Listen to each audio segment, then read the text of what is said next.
Hi hello welcome back to my channel Devi వంటిల్లు. అందరూ ఎలా ఉన్నారు? బాగున్నారా? ఈరోజు వీడియోలో రొయ్యల కర్రీ ఎలా చేయాలో చూపిస్తానండి. ముందుగా ఒక బాండీ తీసుకొని దాంట్లోకి ఆనియన్స్ని వేసుకోవాలి. ఇలా చిన్న చిన్న ముక్కలుగా కట్ చేసి ఆనియన్స్ని ఆయిల్లో వేసి బాగా ఫ్రై చేసుకోవాలి. దీంట్లోనే ఒక 2 పచ్చిమిర్చి కూడా వేసుకోవాలి. ఇవన్నీ కూడా బాగా ఫ్రై అవ్వాలండి.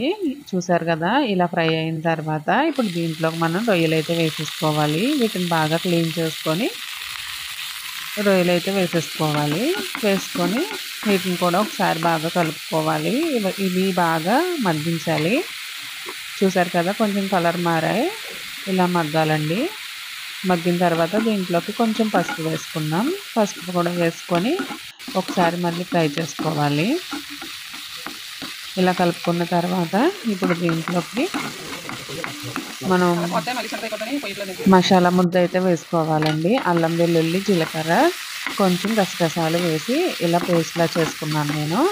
అది ఒక 2 టీ స్పూన్స్ వరకు వేస్తున్నాను. వేసుకొని ఇది పచ్చివాసన పోయే వరకు బాగా ఫ్రై చేసుకోవాలి ఆయిల్లో. ఇది బాగా ఫ్రై అయిన తర్వాత ఇప్పుడు దీంట్లోకి కారం వేసుకుందాం. ఒక 1½ టీ స్పూన్ అలా వేసుకున్నానండి నేను. అంటే మనం తినేదాన్ని బట్టి చూసి వేసుకోవాలి. వేసుకున్న తర్వాత ఒకసారి మళ్ళీ కలుపుకోవాలి. కలుపుకొని ఇప్పుడు దీంట్లోకి వాటర్ వేసుకుందాం. వాటర్ కూడా వేసుకున్న తర్వాత దీన్ని మూత పెట్టుకొని బాగా ఉడికించుకోవాలండి.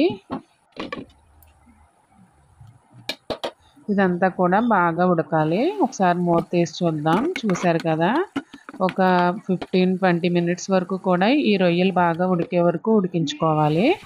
ఇగోండి, దగ్గర పడింది కదా, రొయ్యలు ఎగురైతే రెడీ అయిపోయింది.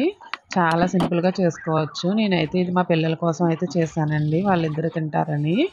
ఒకసారి అందరూ తప్పకుండా ట్రై చేయండి.